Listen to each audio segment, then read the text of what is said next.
বৃহস্পতিবার বিকেলে রাজধানীর একটি হোটেলে আয়োজন করা হয় জাতীয় সংসদ নির্বাচনে জাতীয় ঐক্যের প্রয়োজনীয়তা শীর্ষক আলোচনা সভার।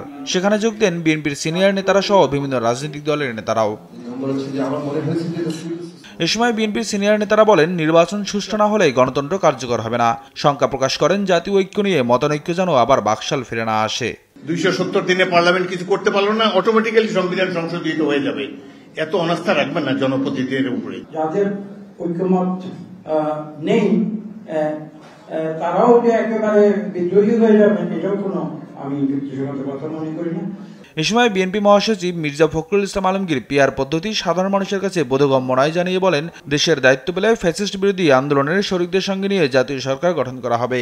আমরা নির্বাচনের পরে যে সমস্ত রাজনৈতিক দলগুলো বা শক্তিগুলো একসাথে ফ্যাসিস্ট বিরোধী সংগ্রাম করেছি তাদেরকে সঙ্গে নিয়ে একটা জাতীয় সরকার গঠন করবার আমরা একটা প্রস্তাব দিয়েছি।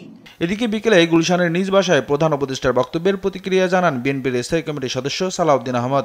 বলেন, প্রধান উপদেষ্টা স্বাক্ষরিত জুলাই সনদ লঙ্ঘন করেছে।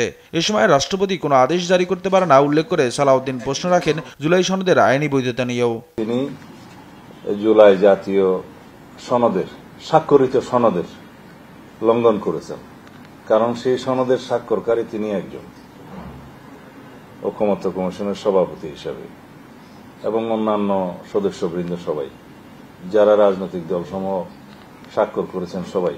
সংবিধান সংস্কার পরিষদ গঠনের বিষয়ে আপত্তি জানিয়ে বলেন, এ নিয়ে ঐক্যমত্য কমিশনে কোনো আলোচনা হয়নি।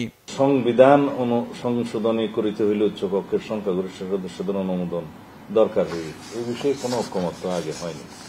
নিয়াজ মোর্শেদ, দেশ টিভি, ঢাকা।